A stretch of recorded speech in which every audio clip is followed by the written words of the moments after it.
আগে ভাইরাল ভিডিওটা দেখেন। আমি বক্সিং খেললে একজন যদি জাহান্নাম থেকে জান্নাতি হয়, বক্সিং খেললে সমস্যা কই? তো মক্কায় সবচেয়ে বড় কুস্তিগিরের নাম ছিল রুকানা। সাহাবারা বিশ্বনবীকে কখনো রুকানার কাছে যেতে দিত না। সাহাবারা ভাবতো বিশ্বনবী যদি রুকানার দরবারে যায় আর রুকানা যদি বক্সিং মেরে বসে, তাহলে বিশ্বনবীর মানিজ্যত নিয়ে টানাটানি। বিশ্বনবী একদিন ফজরের সালাত শেষে লুকিয়ে লুকিয়ে তিনি মক্কার সবচেয়ে বড় বক্সার রুকানার কাছে চলে গেল। যে বলল, রুকানা আসলিম তাসলাম, ইসলাম মানো শান্তিতে থাকবা, দুনিয়ায়ও থাকবা আখিরাতেও থাকবা। রুকানা বলে, না আব্দুল্লাহর বেটা মোহাম্মদ, আমি তো কালিমা পড়বো না, যদি বক্সিং খেলে আমারে হারায় দিতে পারো তাইলে কালিমা পড়ুক। বিশ্বনবী রাজি হলেন। এবার বক্সিং খেলার পালা। রুকানা হাফ প্যান্ট পরে গায়ের মধ্যে জাইতুনের তেল মেখে এভাবে লাফাচ্ছে।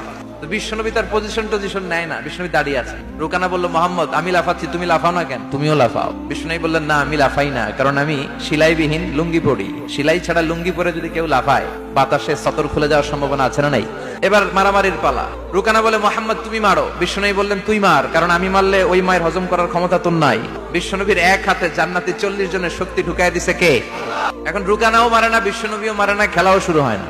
বিশ্বনবী মারে নাই, কিন্তু বিশ্বনবী ওনার ডান হাত মোবারক, এই হাতটা দিয়ে বিশ্বনবী রুকানার ডান কাঁধে এভাবে টাচ করলেন। টাচ করার সাথে সাথে রুকানা বেহুশ হয়ে জমিনে পড়ে যায়।